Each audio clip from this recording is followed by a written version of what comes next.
15 en Côte d'Ivoire, la distribution des cartes d'électeurs est effective dans les bureaux de vote. Le Trésor public ivoirien renforce les compétences de ses agents. C'était lors de la journée nationale du caissier du Trésor public. Enfin, la Guinée-Conakry désigne aujourd'hui son président. La diaspora guinéenne en Côte d'Ivoire était également aux urnes. Madame, Monsieur, bonsoir et bienvenue.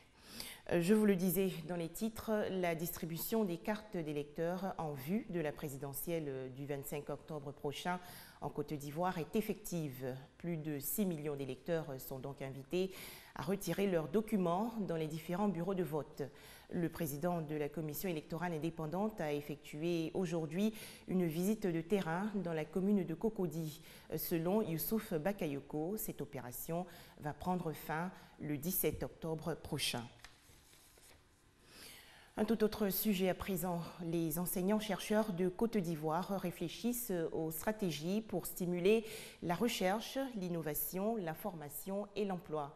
Ils se sont réunis récemment à l'École normale supérieure d'Abidjan.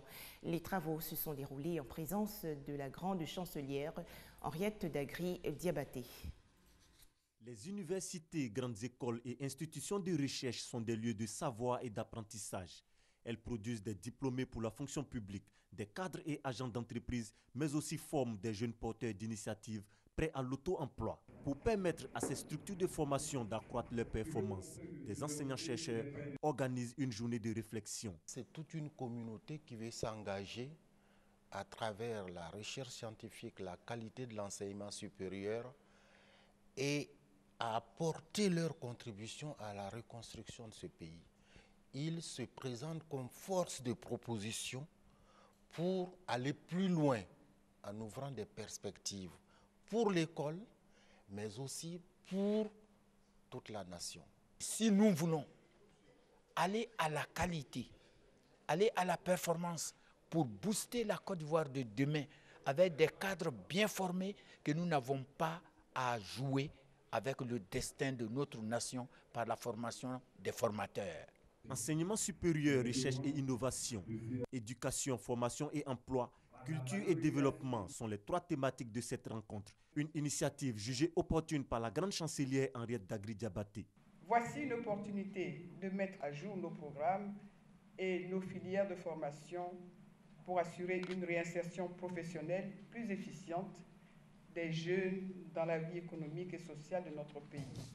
Cette journée de réflexion est placée sous le parrainage du ministre d'État, secrétaire général de la présidence, Amadou Gon Coulibaly. Les conclusions des travaux seront présentées aux différents ministères techniques. Des précisions de Patrick Assamoah et Konaté Moussa. Les enfants de la commune de Trècheville pourront aborder l'année académique 2015-2016 du bon pied. Ils ont en effet reçu des kits scolaires des mains des responsables de la mission évangélique Buisson Ardent de Trècheville. Ce don s'inscrit dans le cadre des actions sociales initiées annuellement par cette église. Mamadou Kwesi. Ne pas se contenter d'enseigner la Bible aux tout petits, mais également les soutenir dans leur formation scolaire.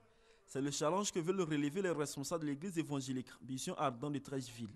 Ces kits scolaires devraient permettre à ces élèves d'aborder sereinement la rentrée des classes. Une action sociale qui vise surtout à les responsabiliser pour de meilleurs résultats scolaires en fin d'année. Nous voulons encourager les élèves aussi de prendre leurs études au sérieux et que les parents attendent de fournir les efforts, les églises attendent de fournir les efforts, mais qu'eux-mêmes qui prennent ce moment au sérieux, l'étude au sérieux, parce que c'est avec cette étude-là qu'ils peuvent avoir un avenir glorieux. Des conseils ont été également prodigués aux parents d'élèves, notamment sur l'encadrement des enfants à la maison, afin que leur formation ne soit pas seulement l'affaire des enseignants.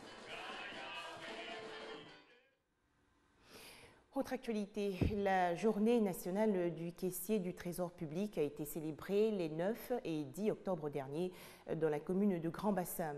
Événement organisé par l'amicale des caissiers du Trésor public ivoirien.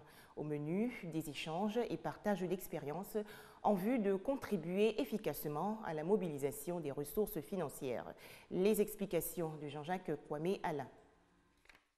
Quel caissier du Trésor public face aux enjeux de la bancarisation des opérations au Trésor. En optant pour ce thème, L'amicale des caissiers du Trésor public affiche sa volonté de se doter de toutes les compétences pour faire face à la modernisation de leur institution. Il y a des gens qui sont en caisse, ils ne savent pas pourquoi ils sont dans les caisses, comment manipuler l'argent, comment se tenir dans une caisse. Il y a une formation, c'est surtout une journée de formation. Outre le renforcement des capacités qui devrait les aider à atteindre les objectifs assignés au Trésor public, les caissiers ont formulé des doléances. Il s'agit entre autres de la révalorisation de leur indemnité, la nomination des caissiers dans les pairies de l'étranger ou de doter les caisses de détecteurs de faux billets. Des doléances qui seront portées à l'attention de la tutelle, a promis Kwame Kissibi, représentant la ministre chargée de l'économie et des finances, Kabaniale. Conférence, bilan de santé pour les agents, décoration ont été les autres moments forts de cette journée nationale du caissier. Au chapitre religion, la première convention internationale de l'Église du Christ Mission Aris. Les travaux ont porté notamment sur la paix et la cohésion sociale. 700 prédicateurs et plus de 300 fidèles, venus entre autres du Ghana et de la France, ont pris part à cette rencontre. 700 prédicateurs et plus de 300 fidèles venus du Ghana, de France et de Côte d'Ivoire ont pris part à la première convention internationale du clergé aristain. Cette rencontre, initiative de l'Union des prédicateurs aristes UPHA, a pour objectif de passer en revue les forces et faiblesses de la prédication ariste en vue de nouvelles orientations. Pendant 2 jours, le clergé ariste a réfléchi à l'amélioration des conditions de vie sociale et sacerdotale de l'Église, avec comme thème « Passons à l'autre bord par le réveil de l'évangile de Jésus-Christ ». Bamba Missamba, représentant le ministre d'État Ahmed Bakayoko, a salué cette initiative. Il a aussi souligné l'apport considérable de l'Église ariste dans le développement social et spirituel de la Côte d'Ivoire. Cette convention internationale s'est achevée par un culte pour la paix et la cohésion sociale en Côte d'Ivoire au temple Kotokro de Benjerville. Des précisions de Koné Pargassoro et Patrick Assamoah. Une autre commémoration dans cette édition, la Guinée-Conakry a célébré le 2 octobre dernier le 57e anniversaire de son indépendance. Les ressortissants guinéens vivant en Côte d'Ivoire ont organisé des réjouissances dans le département de Jacquesville, des activités socioculturelles et des prières pour une présidentielle apaisée ont meublé cette journée. Jacquesville, capitale de la Guinée, le temps d'une célébration. La République de Guinée-Conakry célèbre le 57e anniversaire de son accession à l'indépendance. Sur la presqu'île, l'événement a donné lieu à une fête populaire. Nous avons choisi la ville de Jacquesville pour sa tranquillité, pour son accueil, pour tout ce qui est bon. Nous sommes venus non seulement magnifier notre pays, mais prier Dieu pour que la paix et la concorde règnent dans ces 2 pays. Aux côtés de la communauté guinéenne, les autorités municipales, des élus et cadres de la région des Grands Ponts, également le ministère de l'Intégration et des Ivoiriens de l'étranger, venus témoigner des relations d'amitié et de fraternité qui existent entre les peuples ivoiriens et guinéens. L'intégration des États doit faire place à celle des peuples à l'horizon 2020 en Afrique de l'Ouest. C'est la condition sine qua non pour que notre région se développe aussi bien socialement, économiquement, pour atteindre son émergence. À quelques jours de la présidentielle en Guinée, prévue le 11 octobre prochain, les manifestations ont été marquées par des activités socioculturelles pour des élections apaisées. Des précisions de Konaté Moussa. C'est donc jour de vote aujourd'hui en Guinée-Conakry. Quelques 6 millions d'électeurs aux urnes pour désigner leur président. En Côte d'Ivoire, les électeurs guinéens ont accompli leur devoir civique dans la sérénité. Environ 32 000 étaient attendus. Harry Souleymane est guinéen. Résident dans la commune d'Adjamé à Abidjan, il a répondu à l'appel de son pays ce dimanche en allant accomplir son devoir civique. Bon, on est venu remplir notre devoir sur le terrain, de finir de voter. Bon, je voulais rentrer à la maison avec calme, bien, vraiment c'est bien passé. Certains électeurs n'ont pas eu la même chance. Bamamadou n'a pu participer au scrutin par défaut de carte d'électeur. Au départ, on nous avait dit à Aris là-bas que ceux qui n'ont pas pu retrouver leur carte d'électeur puissent garder leur récépissé, trouveront des solutions pour qu'ils puissent voter. Mais jusqu'à preuve du contraire, on ne fait que tourner sous le soleil. Malgré quelques difficultés, Plusieurs Guinéens vivant en Côte d'Ivoire se sont rendus dans le bureau de vote. À Adjamé, les électeurs ont afflué en masse.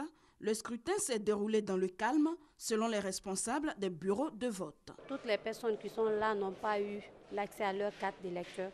Donc face à ce problème, il y avait un peu de mal entendu entre nous, mais ça va actuellement. Depuis l'ouverture du bureau, c'est-à-dire nous avons commencé à 8 heures, il y a eu un petit léger de retard, quoi. Voilà, donc jusqu'à là, il n'y a pas eu d'anomalie. Tout se déroule bien. L'ambassadrice de Guinée en Côte d'Ivoire a visité quelques bureaux de vote. Elle se dit satisfaite du déroulement du scrutin. En général, les élections se passent dans de très bonnes conditions. Et je viens de rentrer avec cette équipe-là où on a sillonné plusieurs bureaux de vote. On a trouvé un climat de sérénité, le calme, la fraternité. Ce sont 51 bureaux de vote, dont 37 à Abidjan et 14 à l'intérieur du pays, qui ont permis aux Guinéens résidant en Côte d'Ivoire de choisir librement leur président parmi 8 candidats. Un reportage de Sylvie Touré et Roger Appé. Encore une attaque de Boko Haram au Cameroun. 2 femmes kamikazes se sont fait exploser dans l'extrême nord du pays. Les autorités camerounaises dénombrent 11 morts et 29 blessés graves. En Iran, le Parlement a franchi aujourd'hui un pas important vers l'approbation de l'accord nucléaire avec les grandes puissances en adoptant les grandes lignes d'un texte de loi. Enfin, nouveau bilan du double attentat perpétré hier à Ankara en Turquie. Les autorités turques annoncent 96 morts et 250 blessés. La population turque est aujourd'hui dans la rue pour manifester sa colère contre le président Erdogan. Rappelons que l'attaque d'Ankara visait une manifestation pour la paix. Voilà, très bonne suite des programmes sur RTI2.